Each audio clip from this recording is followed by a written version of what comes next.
حضرت سلطان باہو رحمۃ اللہ تعالی علیہ کے ایک خادم ہوئے ہیں، ان کا اصل نام امیر بابا لکھا ہے بعض جگہوں پہ، لیکن ان کو کدن میاں، کڈن میاں، بڈھے میاں کئی ناموں سے یاد کیا جاتا ہے۔ بڑے درویش تھے، صاحب حضوری آدمی تھے۔ اکثر لوگ دم درود کرانے آتے تھے ان کے پاس۔ بزرگوں کے پاس لوگ آتے ہیں، اللہ کے بندے دعا کرتے ہیں تو اللہ خیر فرما دیتا ہے۔ آج کل کا زمانہ نہیں، اب تو دکانداری ہے نا، ٹوکن چلتے ہیں تو اللہ تعالیٰ خیر کرے۔ حالات بڑے عجیب و غریب ہیں، تو ان کے پاس لوگ آیا کرتے تھے دم کرانے۔ انہوں نے نا دور ایک برتن رکھا ہوا تھا، تو کوئی آدمی آتا تو تھوڑا سا اس میں نذرانہ ڈالتا، تو کہتا حضرت جی میرا یہ کام ہے، یہ کر دیں۔ وہ خلیفہ تھے حضرت سلطان باہو کے۔ وہ گردن جھکاتے، تھوڑی دیر کے بعد سر اٹھاتے، کہتے تیرا کام ہو جائے گا۔ صحیح مسلم کی حدیث ہے، نبی پاک نے فرمایا رب اشغاز اغبر لو اقسم علی اللہ لابرہ۔ اللہ کے کچھ بندے ایسے ہیں جو اللہ کو قسم بھی دے تو اللہ ان کی قسم پوری کر دیتا ہے۔ ان کے کپڑے مٹی سے بھرے ہوتے ہیں، پر اللہ کو کہہ دیں تو اللہ کر دیتا ہے۔ حضرت سلطان باہو کے وہ خلیفہ کہتے ہو جائے گا تو ہو جاتا۔ پھر کوئی بندہ آ کے کہتا یہ نذرانہ ڈال دیا ہے تو کام، گردن چکاتے کہتے اپنے پیسے نکال کے لے جا، تیرا کام کوئی نہیں ہونا۔ ایک دفعہ کچھ سید زادیاں آ گئیں، انہوں نے آ کے نا اس زمانے میں 100 روپیہ، سمجھ لیں کہ آج کل لاکھ روپیہ، بابا جی کے نذرانے والے گلے میں ڈالا اور آ کے کہا کہ بابا ہمارے نا ایک بچے کو سزائے موت ہو گئی اور حلفاً بتاتے ہیں کہ ناجائز پھانسی کا حکم ہوا ہے۔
کہ میں نے اس جبریل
بی بی صاحبہ کہنے لگی میں دوبارہ نہیں آؤں گی، آپ مہربانی کریں سویرے اٹھ جائیں۔ کہنے لگے چل تو میری بیوی ہے، ایک بار مان لیتا ہوں تیری بات، سویرے جگا دینا۔ بی بی راستی کہتی ہے میں پہلے سو کے اٹھا کرتی تھی، وہ رات میں سوئی نہیں، کہتی میں ساری رات رو کے گزار دی، ساری رات، اور بیدار رہ کے گزار دی۔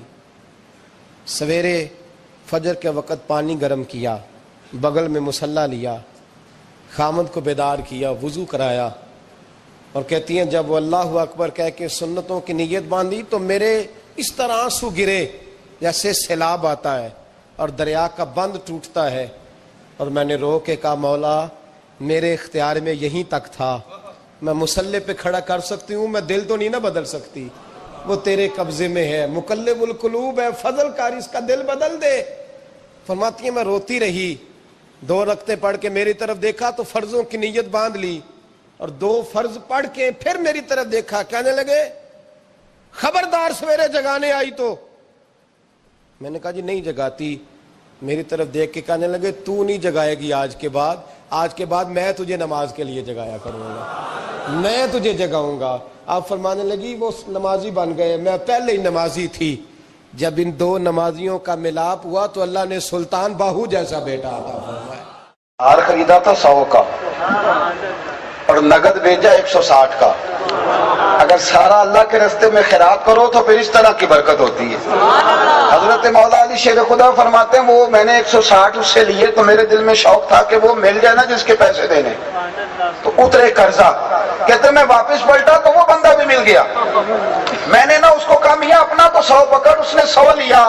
حضرت علی فرماتے ہیں 6 دینار کا سامان خریدا، 54 جیب میں ڈالے، گھر آیا، قربان جاؤں پاک نبی کی پاک بیٹی، عزت والے رسول کی عزت والی بیٹی، نبی کے گھر کی ہیں، عزت نبی سے سنتے ہیں، وہ علی کے گھر کی ہیں، عزت علی سے سنتے ہیں، وہ جس نے معزز کیا گھرانے کو، حسین پال کے جس نے دیا زمانے کو۔ حضرت سیدہ کو میں نے جب آ کے وہ رکھا نا تو بی بی صاحبہ نے ہاتھ باندھ دی، علی میری جرت نہیں، اور شہزادے کھانا کھاتے ہیں نا، تو میرے نبی نے شریعت کے اصول وضع کیے، میں پوچھ سکتی ہوں کہ یہ 54 دینار کہاں سے آئے؟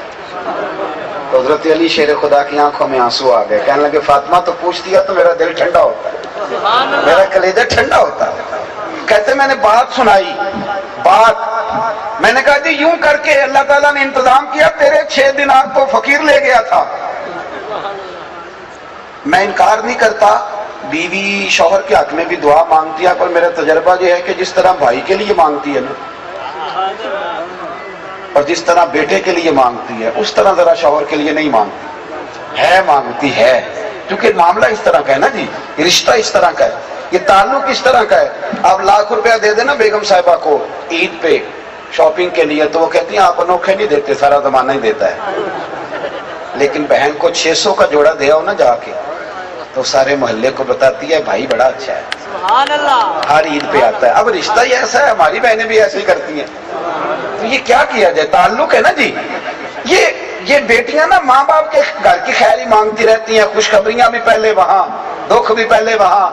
حضرت سیدہ فاطمہ الزہرا رضی اللہ تعالیٰ عنہ نے بات سنی تو کہنے لگی علی حضور کو نہیں بتاتے جا کے، یہ اللہ نے جو اہتمام کیا، یہ مزیدار بات، یہ حضور کو نہیں بتاتے؟ تو حضرت علی کہنے لگے یہ بھی مجھے پتا تھا، تو کہے گی مصطفیٰ کے پاس جاؤ، یہ بھی مجھے تجربہ تھا۔ تو سیدہ فاطمہ الزہرا نے بھیجا، مولا علی پہنچے۔ علامہ صفوری نے صاحب نظر نے لکھا ہے، کہتے ہیں مولا علی داخل ہوئے مسجد نبی میں، قدم رکھا تو شیر خدا کہتے ہیں مجھے بتانا نہیں پڑا، حضور مجھے دیکھ کے مسکرائے اور فرمایا علی دیکھا میری بیٹی کے 6 دیناروں کی برکت، دیکھی میری بیٹی کے 6 دیناروں کی برکت۔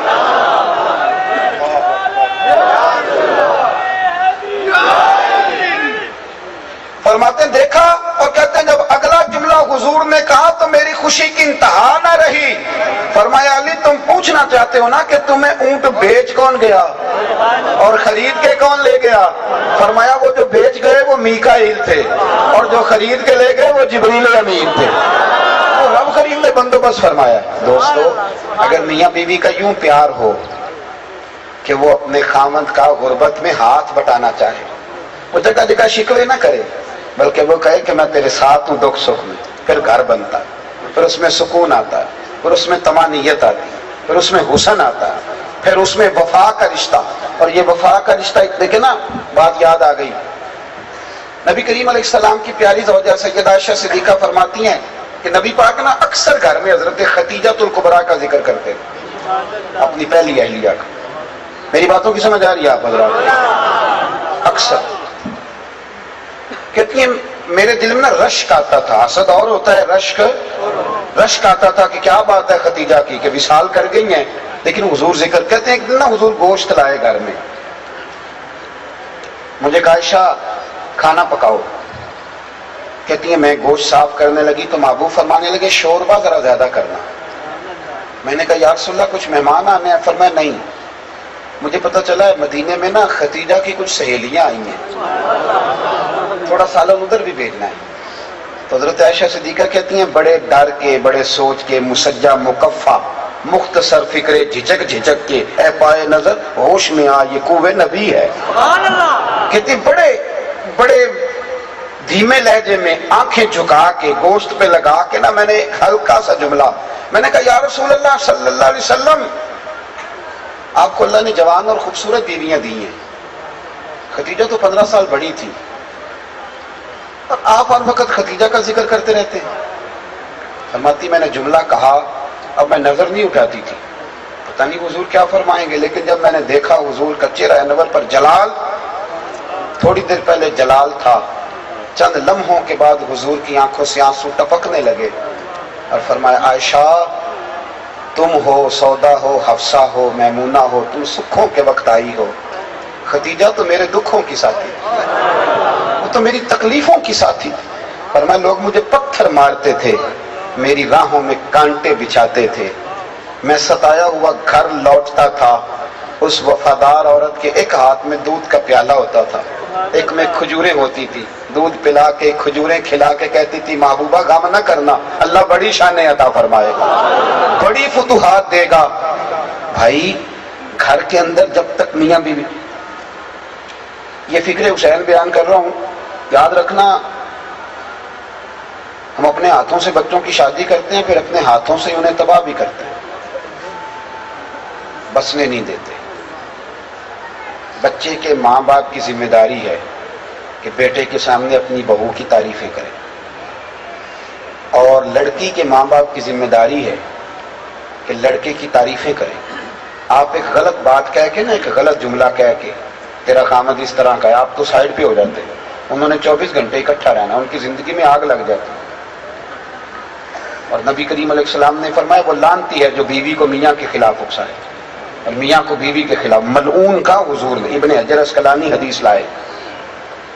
آپ کو چاہیے تھا انہیں قریب کرتے. میاں دیکھو نا، بیوی اگر چاہے تو بچے باپ کے فرما بردار ہوتے ہیں. وہ کہے تمہارا باپ کی کیا بات ہے، اس نے بڑی محنت کی. اور اگر خامن چاہے اور بچوں کو سمجھائے کہ میں تو سفر میں کہتا تھا، میں تو محنت کرتا تھا، تمہاری ماں تمہاری خدمت